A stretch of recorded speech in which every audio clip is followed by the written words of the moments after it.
Good evening, everyone. So, in the last class, we saw uh, the advent of European and the first European to come to set foot in India's land was the Portuguese, and the first person to come was Vasco da Gama in the source of Calicut. और जो local वहाँ का ruler था Zamorin, the ruler of Calicut, he received Vasco da Gama. उसका बाद first वो लोग setup करता है अपना ट्रेडिंग फैक्ट्री और trading post at Calicut. And later on a person by the name of Francisco de Almeida is appointed as a governor of Portuguese in India, and he introduces a policy named policy of blue water. Policy of blue water was that they will be only concentrating on the commercial activities, and that commercial activities has to be done. Light चला गया, थोड़ा सा रुकेगा, हम अपना phone से connect कर रहे हैं. Just a sec.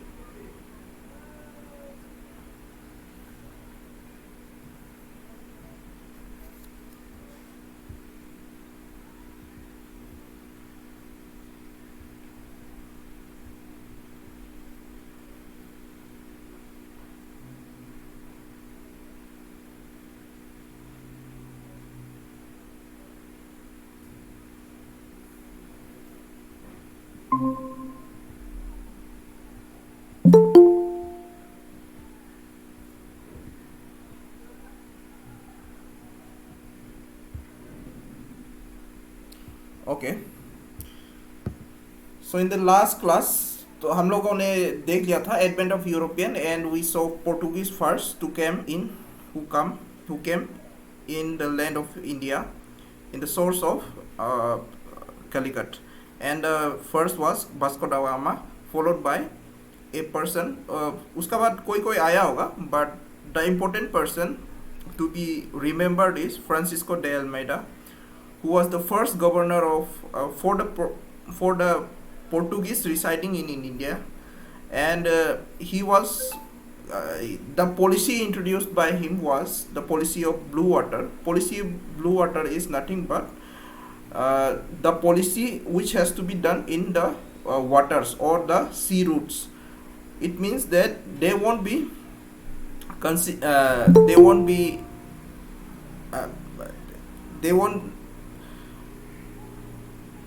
they won't establish a territorial empire, but the concentration will be mostly on the purely commercial activities.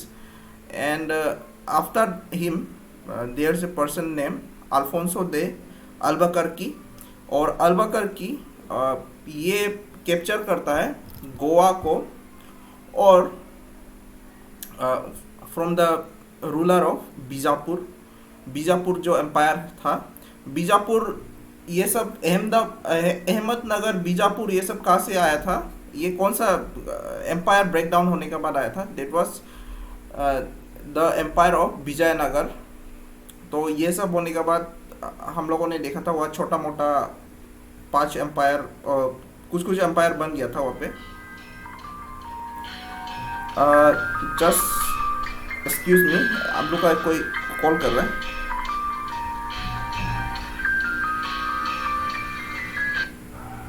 हाँ कोन्या, ओके, हम लिंक भेज देगा. ठीक है.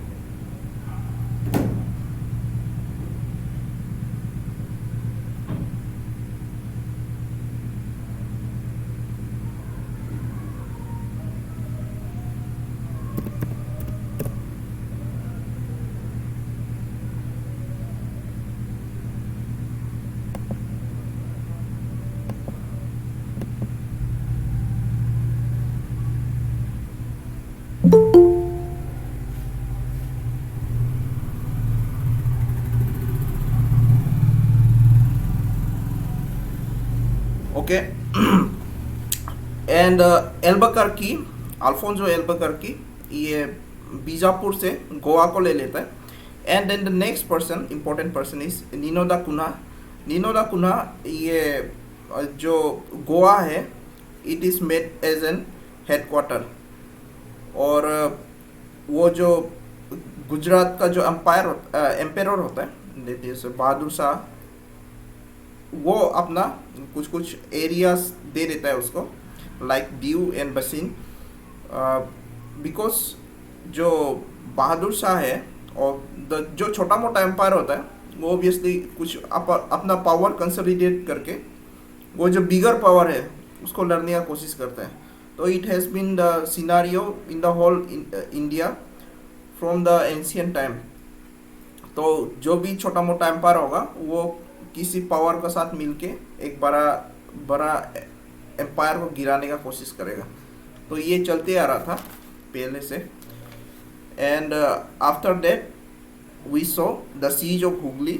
और सीज ऑफ हुगली तो कुछ इतना इम्पोर्टेंट नहीं है, बट वहाँ पे जो स्लेव ट्रेड था, स्लेव ट्रेड में दो लड़की, मुमताज़ महल का जो ये होता है सर्वेंट होता है, उसको जब उसको ले लेता है तो शाहजहां उसको अपना फोर्सेस को भेज के वहाँ पे 400 प्रिजनर्स को अपना अंदर ले लेता है. And they are given the choice to convert to Muslim Islam और टू बिकम स्लेव.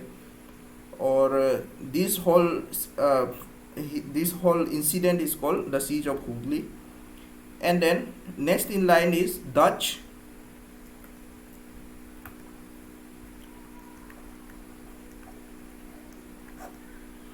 डच कौन सा एरिया का आदमी लोग को बोलता है, जो नेदरलैंड्स, हॉलैंड और नेदरलैंड का जो लोग होता है, they are called the Dutch. And Dutch इतना इंडिया में अपना इतना पावर यहाँ पे क्रिएट करने नहीं सका है, बिकॉज जो इंग्लिश है, इंग्लिश लोग इसको जीत गया. एंड ये लोग का जो कंसंट्रेशन था, it was mostly in the islands of Malaya Island, that is Malaysia the present day, और जो इंडोनेशिया का जो छोटा मोटा आइलैंड्स है, तो वो सब में ज़्यादा ये लोग का, इंक्लूडिंग म्यांमार ऑल्सो. तो नॉट म्यांमार फ्रांस का था, सॉरी. तो जो इंडोनेशिया था, इंडोनेशिया एंड मलाया आइलैंड, उसमें ज़्यादातर ये लोग का जो कंसंट्रेशन था, इसमें ज़्यादा वो लोग फेवरेबल था, because they use to deal in spices, और ये सब एरिया जो स्पाइसेस के लिए जाना जाता था. तो डच का first factory they have constructed, it was in Masulipatnam.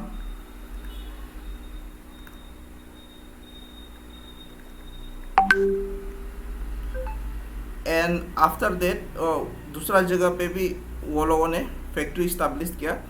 But जो फैक्ट्रीज है, वो जो फर्स्ट फैक्ट्री है वही इम्पोर्टेंट है. ऐसा तो हर जगह वो लोग सर. हाँ,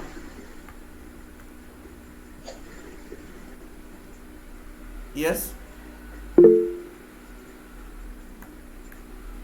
ओके. सर आपका आवाज, आई एम सॉरी, हम देखा ही नहीं उसको, यहाँ पे लेक्चर दे रहे हैं हम. ओके, फिर से शुरू से. तो यहाँ पे चलिए, हम पहले पोर्टुगीज़ का बात कर रहा था. तो पोर्टुगीज़ में जो जो इम्पोर्टेंट चीज़ था, that we have discussed already, तो उसको डिस्कस कर रहा था हम. And next is Dutch. और डच का जो फर्स्ट फैक्ट्री है, that was established in Masulipatnam. तो जो उसका बाद डिफरेंट एरियाज में भी फैला है वो लोग, लाइक इन गुजरात,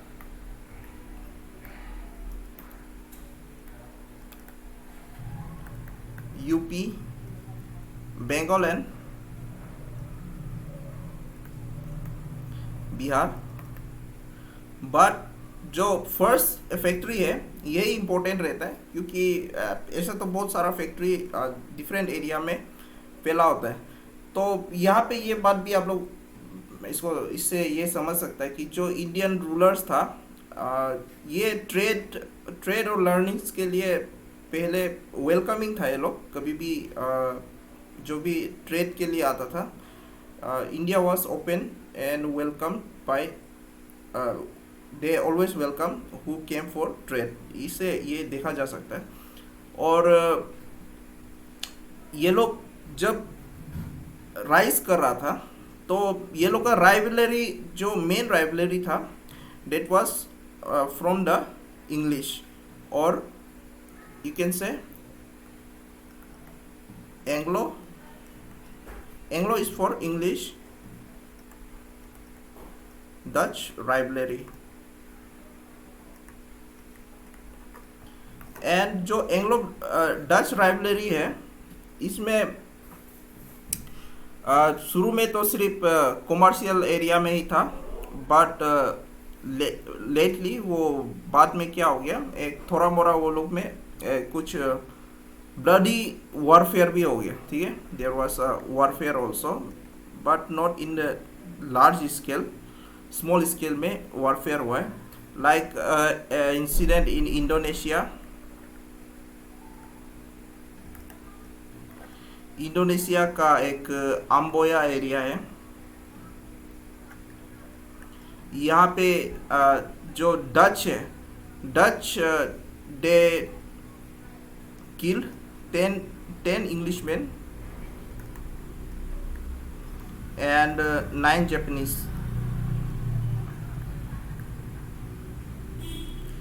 और इसका जो सेटलमेंट है, they were both compromised in the 1967 when the both party agreed to withdraw their claims on Indonesia।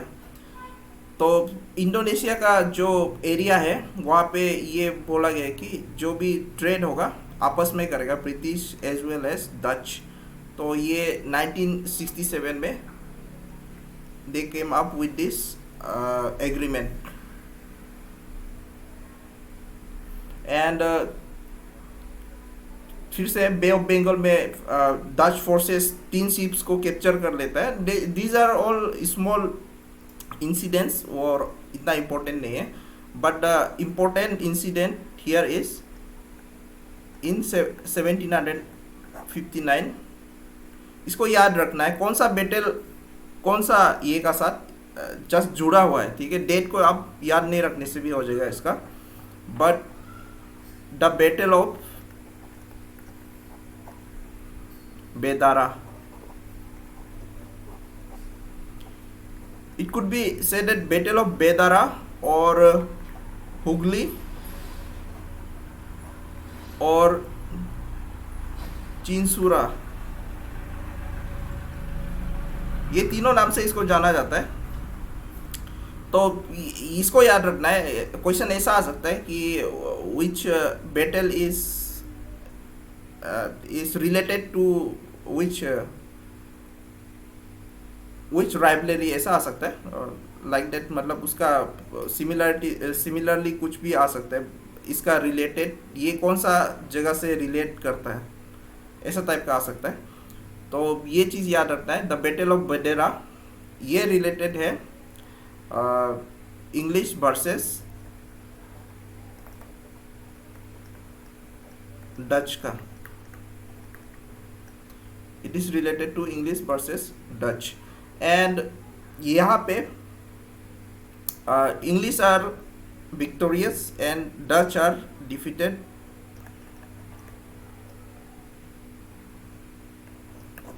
They are the victors. They are the victors and Dutch are defeated during this battle of Badera.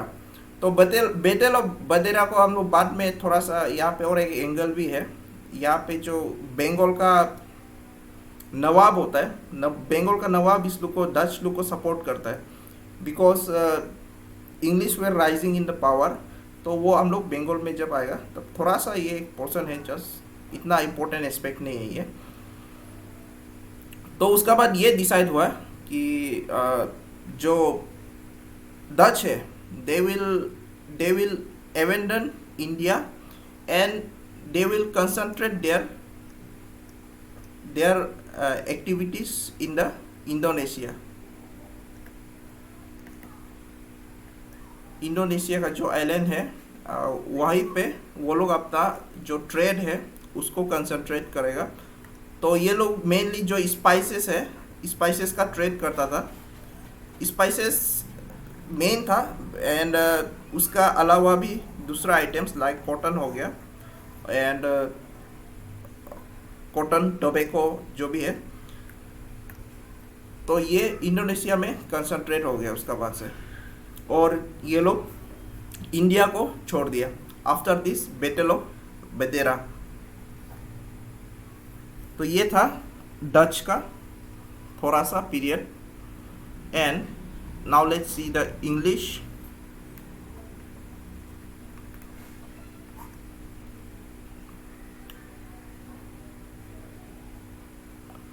और English का जो formation था, जो east India company था, it was जो पहले था, पहले it was formerly it was called merchant adventurers.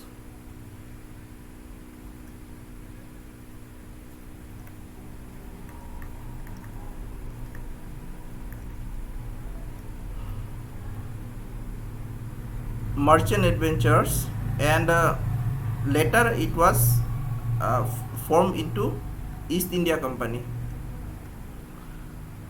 in 1599. और इससे पहले हम लोग देखता है कि बिफोर दिस जो एक इंसान होता है John मिंडेन hall,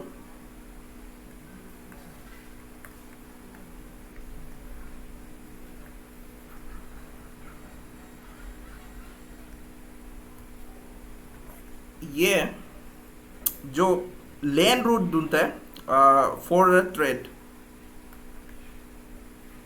but later on जब जो पोर्टुगीज लोग जो सी रूट मिल जाता है वो लोग को, देन वो लोग भी ये सी रूट को यूज़ करना शुरू कर देते हैं. ठीक है, लेकिन उसका ये इतना इम्पोर्टेंट नहीं है. What important is Captain Hawkins. उसका बाद the next thing is Captain Hawkins.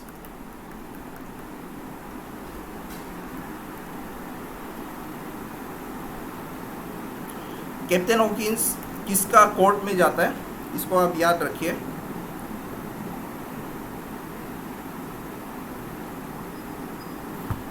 Captain Hawkins came in the court of Jahangir.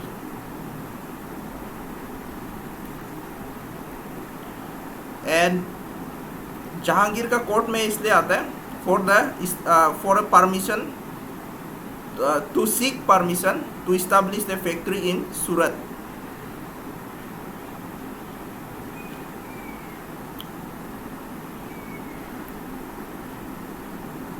फरमान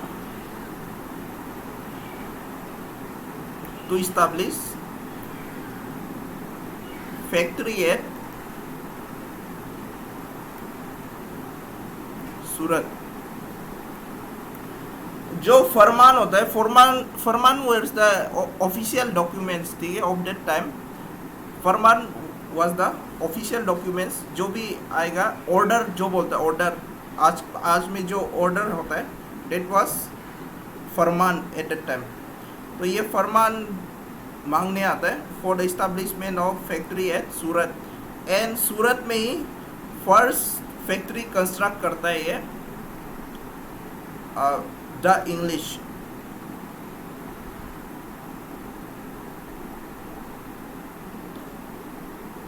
ठीक है, तो जो इंग्लिश है their first factory is at Surat. इसको याद रखिए, फर्स्ट फैक्ट्री को, सबका फर्स्ट फैक्ट्री आप लोग को याद रखना है.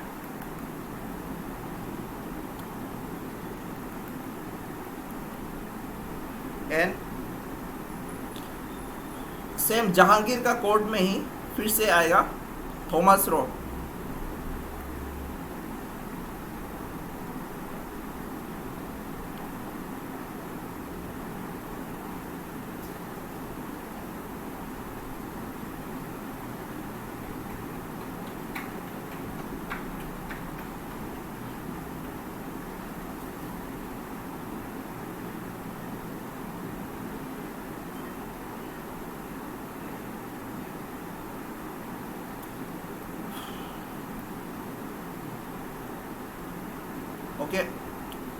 उसका बाद थॉमस रो, ये भी जहांगीर का कोड में ही आता है।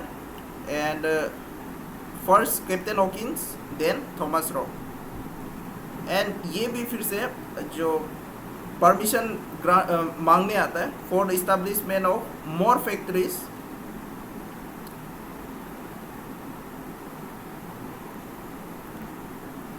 Eight Agra, Ahmednagar, Ahmedabad and Baroda.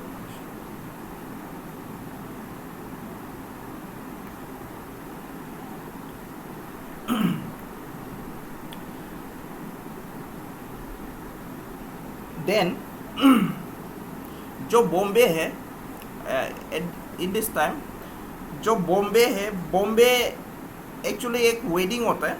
Wedding जो किंग ऑफ इंग्लैंड का बेटा, एक्चुअली किंग ऑफ इंग्लैंड जो कि चार्ल्स II होता है, वो पोर्टुगल किंग का बेटी से शादी करता है, ठीक है। एंड उसका गिफ्ट में बॉम्बे को एज ए डाउरी देता है। Bombay is given as a dowry to England, as a dowry Bombay is given to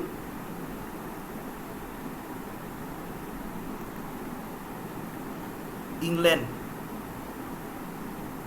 In the backdrop that the King Charles II of England and marries Princess Catherine,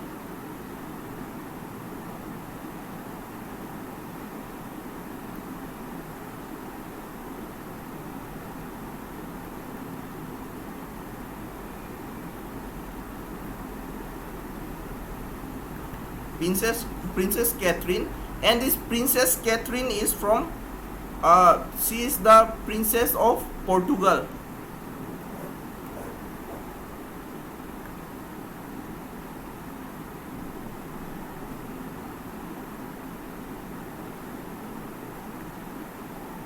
Portugal.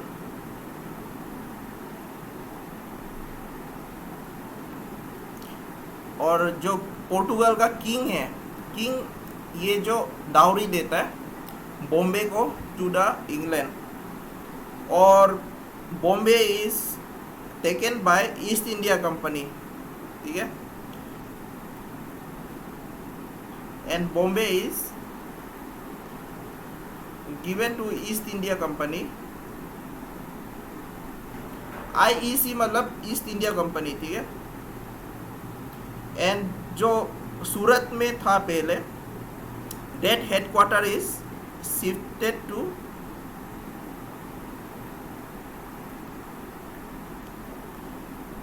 To Bombay.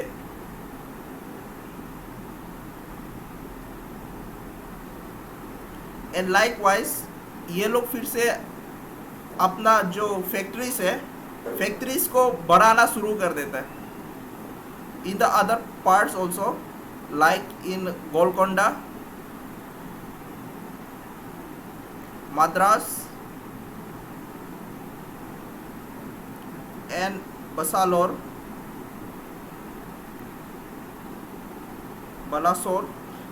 तो this ये लोग उसका बाद अपना जो ये है फैक्ट्री से इसको डिफरेंट एरिया में फैलाना शुरू कर देता है।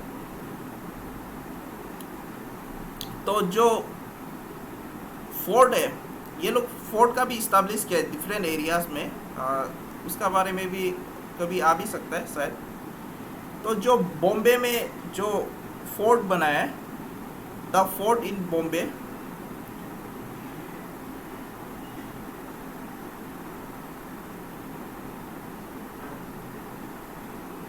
is called Fort George.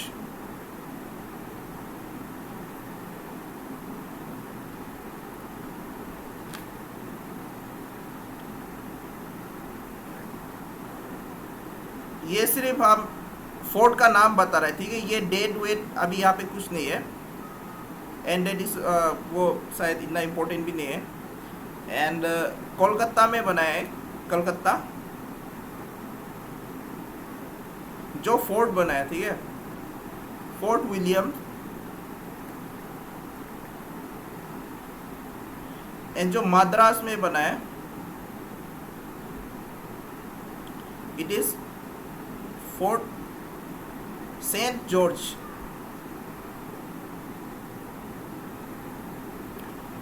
And Madras का वाला सबसे पुराना है, ये बात भी याद रखिए। It is the oldest fort, it is the oldest and first fort to be built by East India Company. ये शायद कभी आ भी सकता है। तो ये नाम है डिफरेंट फोर्ट्स का। तो यहाँ पे हम लोग क्या का बारे में बात कर रहे हैं, फैक्ट्रीज का बारे में बात कर रहे थे, ठीक है। ये सिर्फ फैक्ट्रीज है यहाँ पे अभी जो बात करते हैं। ये बाद में जो फोर्ट बनाएगा वो बनाएगा, बट उसके लिए अलग से नहीं पड़ेगा, जस्ट ये नाम है डिफरेंट फोर्ट्स का।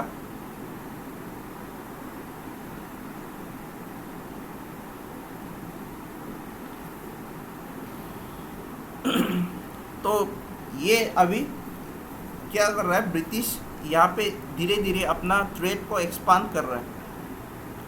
एंड जो मेन प्रोविंस था इसमें, that province is Bengal. Bengal is the it was the large and rich province at that time.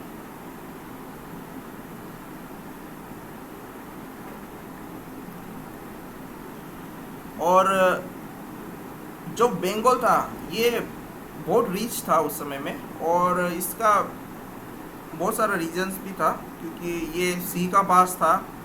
और जो अटैकर्स था, attackers they were mostly concentrated on the northwest India, like in the Punjab and the Pakistan and जो अफगानिस्तान का area है, वो area में ही जो concentration था अटैकर्स लोग का, वहाँ से आता था।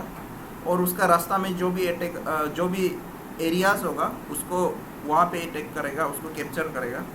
लेकिन बंगाल एक नीचे एरिया में हो गया, तो ये हमेशा से बचा रह गया उससे। और जो एरिया था वो भी बहुत एक फर्टाइल एरिया था। And now let's see what happens here. And at that time the governor of Bengal was called Subadar.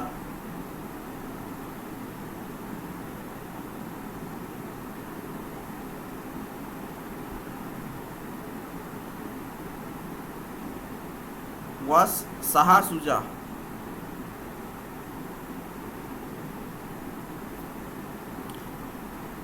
And he allowed the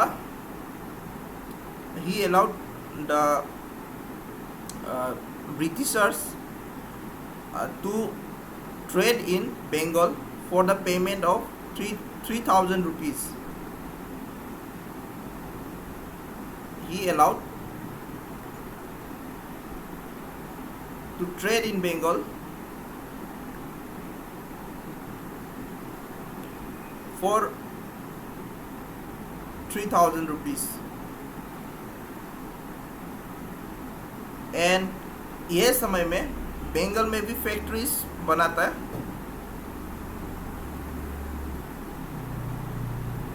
इन कासिम बाजार,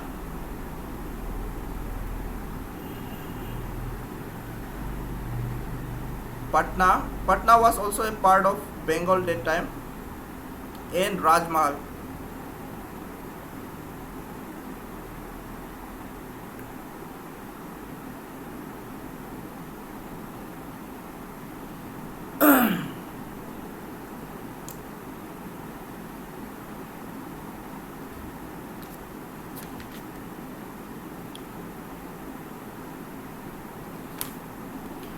एंड यही जो अभी ये 1600 का एरा चल रहा है, 1600 का एरा।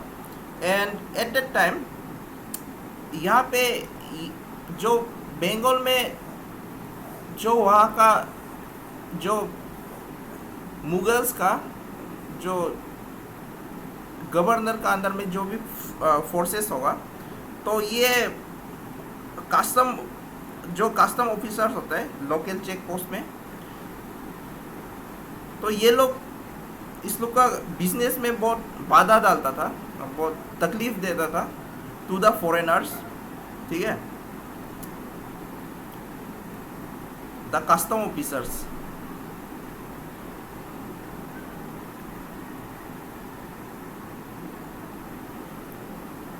इन लोकल चेक पोस्ट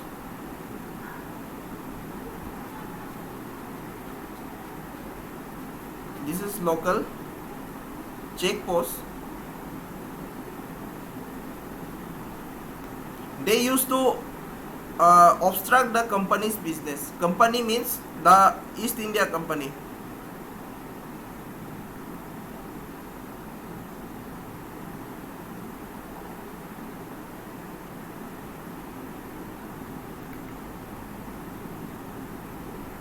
कंपनीज ये वाला कंपनीज नहीं होगा, company business.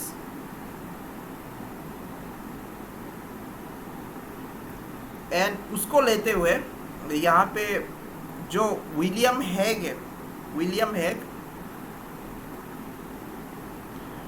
Hague was the governor of Bengal at that time, and he appeals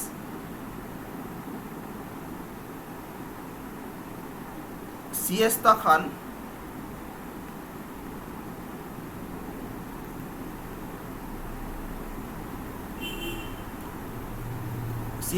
was the governor of Bengal from the Mughal side at that time, and he asked for the grievance redressal.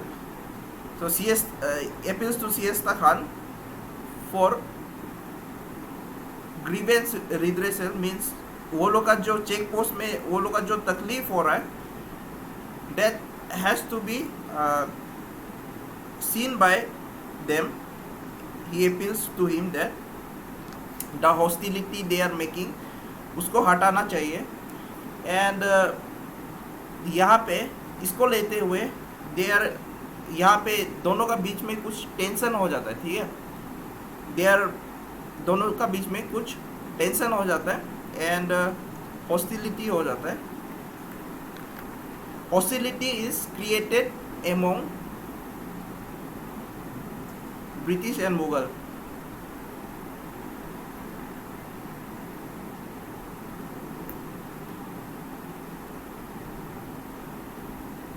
And this led to the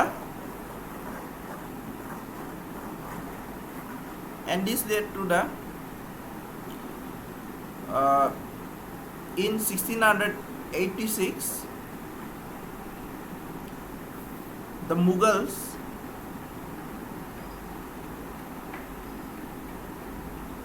they sacked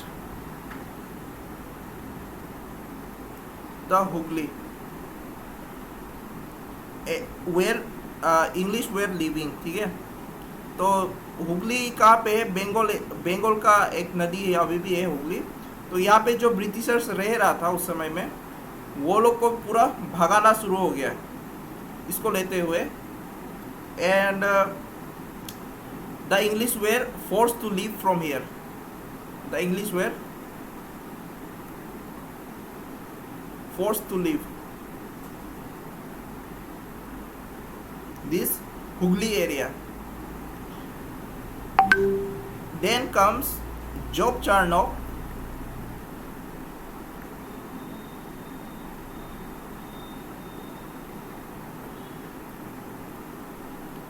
and he negotiated with the Mughals to return Sultanate Sultanate is an area which is near this Hooghly, which is in Hooghly. तो ये सुल्तानाती एक area था. और likewise in 1698 English were given permission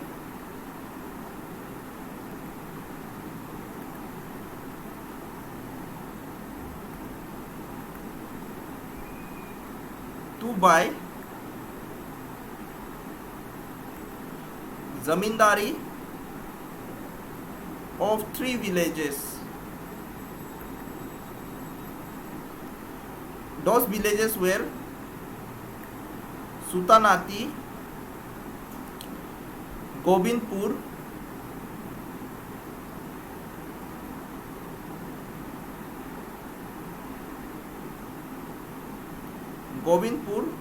and Kalikata.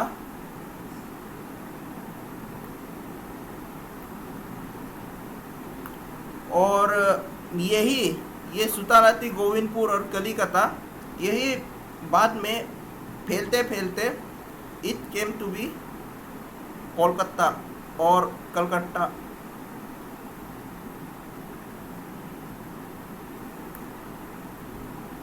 तो ये English यहाँ पे कैसा फैल रहा है आप लोगों ने देखा होगा. तो ये जस्ट बंगाल एरिया का अभी हम लोग देख रहा था.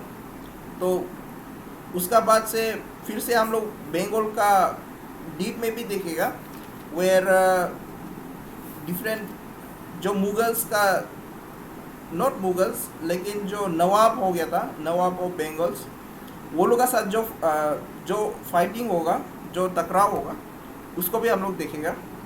नाउ ये जस्ट इसका इनिशियल स्टेज में ईस्ट इंडिया कंपनी क्या कर रहा था ये हम लोग देख रहे हैं. ठीक है. एंड आप लोगों को पता है फारूक सियार का समय में, फारूक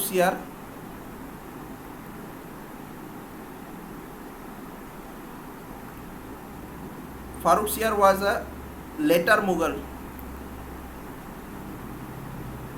इसका समय में 1717 को जॉन सरमन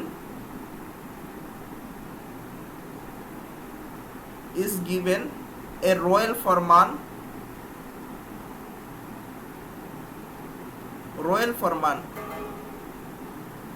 तो इस समय में ये लोग फरमान कहाँ से लिया था? Before this they took the फरमान from the governor of Bengal. Now ये 1717 में डायरेक्ट ये फरमान आता है from the Mughal himself, from the emperor himself.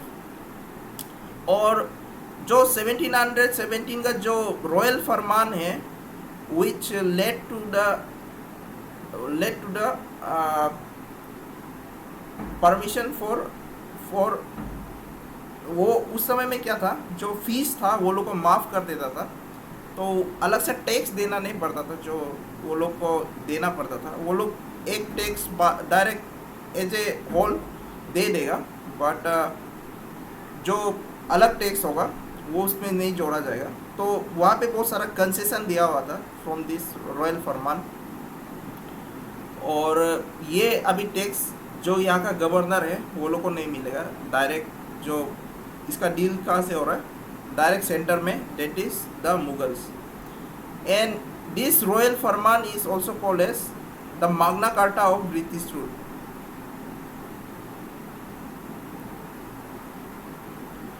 Magna Carta इसका ऊपर में लिख देगा.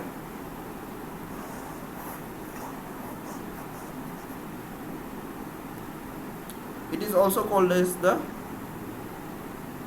Magna Carta of the British rule, जो 1717 का फरमान होता है ऑफ फारुखसियार। तो हम लोग जो बंगाल है उसको, जो लेटर पीरियड है उसको भी हम लोग देखेगा बाद में। नाउ ये कैसा फैल रहा है, ये जस्ट एक जो डिफरेंट यूरोपियंस आ रहा है वो लोग का जो इनिशियल स्टेज है जस्ट उसको देख रहा है। And after English the next European is the dense,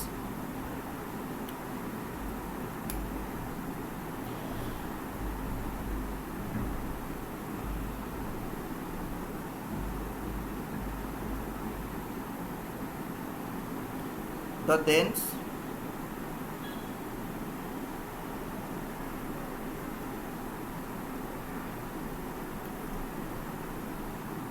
or Danes people are the people from this Nordic country, ठीक है। जो डेनमार्क है, डेनमार्क का जो एरिया है वहाँ से जो आता है, they are called the Danes. और ये लोग मोस्टली मिशनरी एक्टिविटीज़ के लिए आया था। ये लोग का पास मतलब ट्रेड भी था, but they were mostly active in the missionary activities. Means जो क्रिश्चियनिटी फैलाने का जो काम है उसमें ज़्यादा ये लोग का कंसंट्रेशन था। तो द फर्स्ट, इसका भी जो फैक्ट्री है उसको भी देख लीजिए। The first factory of Danes was at Tranquebar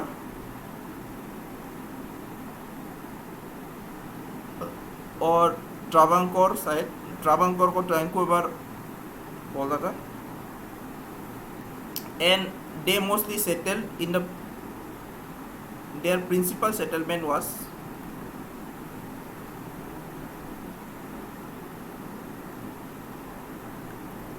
on the Serampore,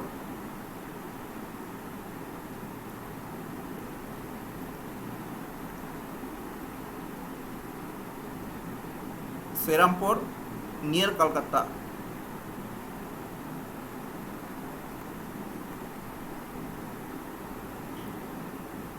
And later on the Danish factories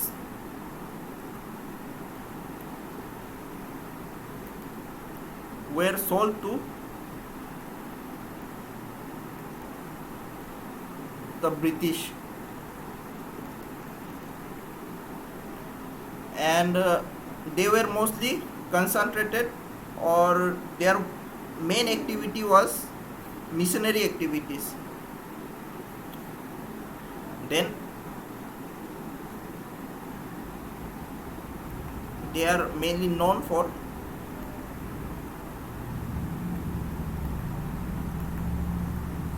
missionary activities,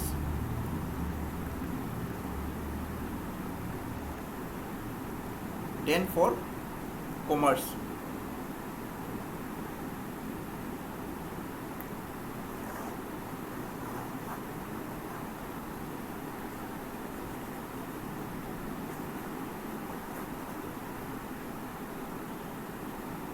उसका बाद एक इम्पोर्टेंट, फिर से एक यूरोपियन, इम्पोर्टेंट यूरोपियन आएगा, and they were French. French are the people from France.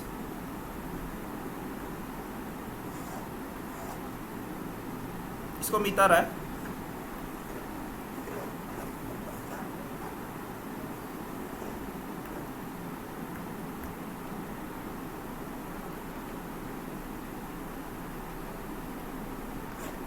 The French, they are the last European to come to India।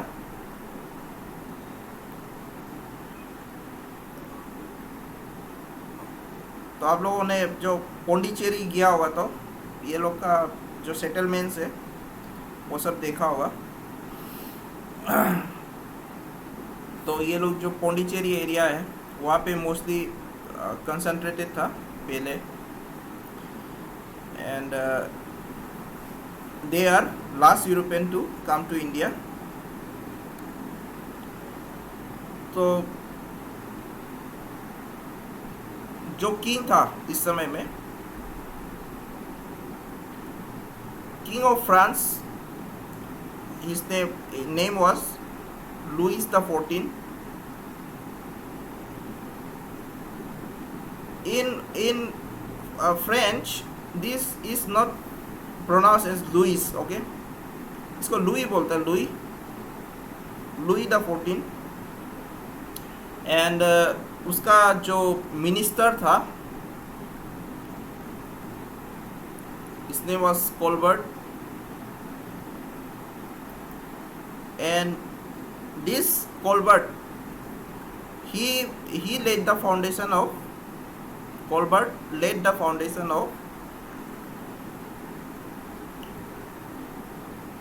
East India, French East India Company.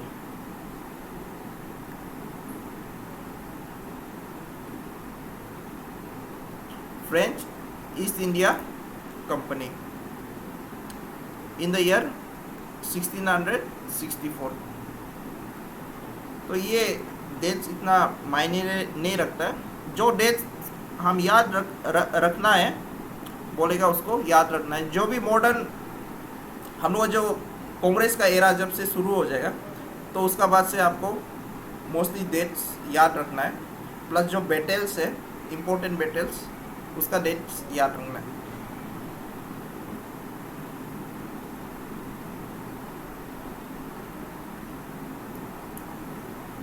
And the person who led the French to come to India was Francois Caron.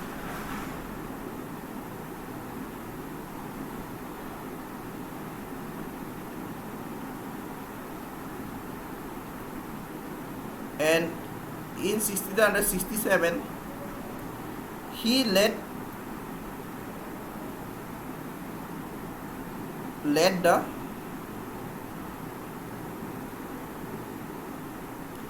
expedition to India.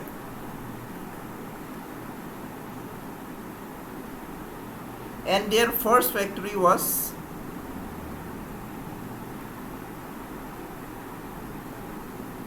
established in सूरत। तो जिसका भी first factory है उसको याद रखिए। And likewise ये लोग भी फैला है इन 1669, फिर मसूलीपट्टनम,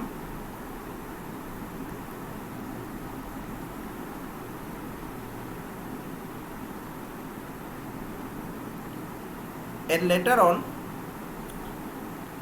जो फ्रेंच था ये भी कलकत्ता का तरफ ये लोग का फैला हुआ होना शुरू हो गया। When there was Shaista Khan,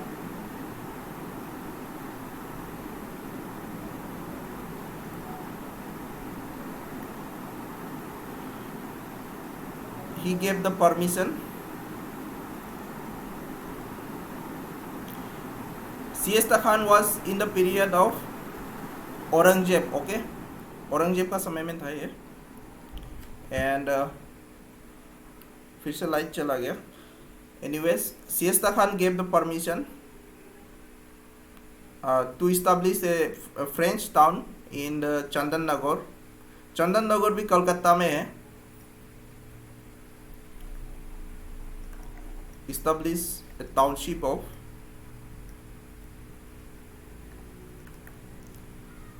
of French in the Chandan Nagar।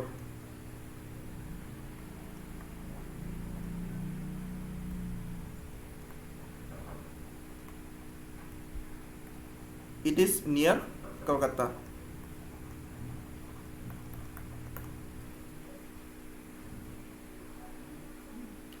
And Pondicherry was their headquarter। Now Pondicherry the name has been changed into Puducherry